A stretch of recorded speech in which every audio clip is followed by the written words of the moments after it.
Hi everyone, it's Sarah here, and today's video is all about how to be a savvy sales shopper. The sales can be a great time to get some bargains. However, it's also a time when a few of us might be guilty of some impulse buys because the prices are reduced. So I have a question for you.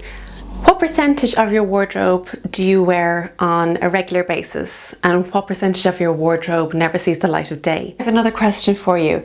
Do you have any idea how much money was spent in 2016 on clothing alone within Ireland? And I'll let you know in a little bit. So please put your answers in the comments below. I'd love to see what you say. I think it's worthwhile learning to become a more savvy shopper and investing your money well and getting the most out of your wardrobe.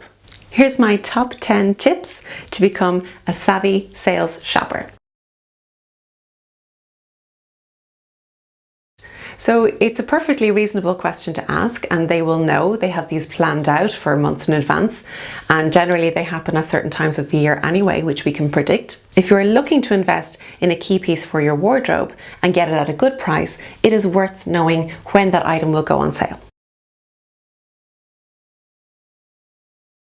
So to avoid being overwhelmed by all the choices and the low prices, go with a plan. Have an idea of what is currently in your wardrobe and what are you missing. So identify what you're missing in your wardrobe and use the sales to complete your closet.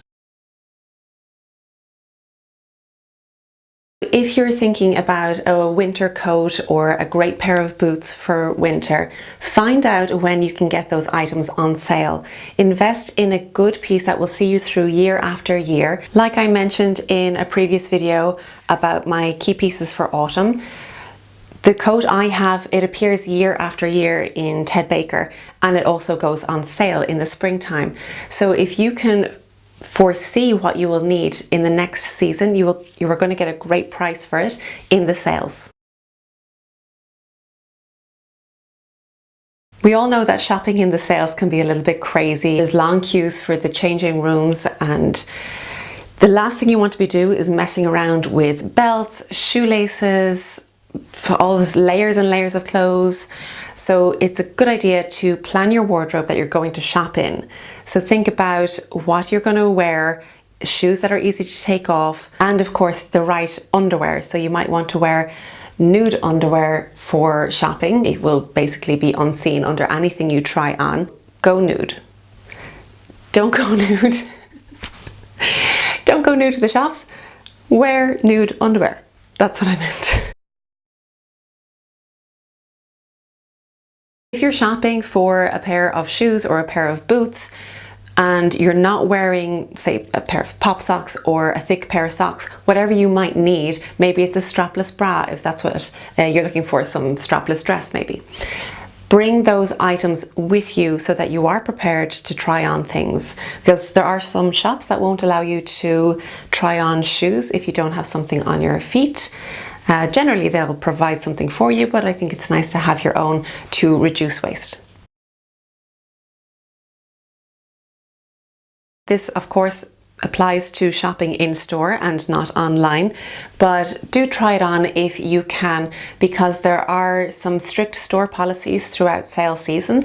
They may not allow you to return the item. They might say sales are final or whatever, and you won't be able to return that item if it doesn't fit you. So do try it on, make sure it works for your colouring, your body shape and your style personality, and you feel good in it. If you answer no, I would not pay full price for this item, then why would you pay anything less for it? It means that you don't love it enough to pay the money for it. So if you wouldn't pay full price for it, I suggest putting it back. A lot of retailers will inflate their prices ahead of sales season so that it appears that the items are on sale, or to make you think that you're getting more of a bargain than you actually are. I've been to shops where they've put a sales price on the item and they have torn off the actual price that it was before. This always makes me suspicious, and I don't like being taken advantage of. Maybe keep an eye on the prices as sale season approaches so that you know that you're actually getting a good deal. Retailers might put their wear on sale for other reasons other than sale season. They might have faults on the item, like a broken zip or a missing button, and it's worth checking the item over, again trying it on and making sure that everything is as it should be and that you're not being ripped off in any way. My final tip for being a savvy sales shopper is to ask yourself my 10 questions to ask yourself whenever you're buying something. So we want to reduce the amount of clothing that's in our closet and essentially have more outfits. It is possible. I encourage you to have a look at that video as well. I'll include it in the link below, and ask yourself these questions always, always, always, regardless if it's sales time or not, before you buy anything else. So there was research done on how much people actually wear in their closet, and the results are kind of shocking. So it turns out that only 50% of our wardrobe is worn, and only 20% of that is worn on a regular basis. So that means a huge amount of our wardrobe never even sees the light of day, which is a terrible shame.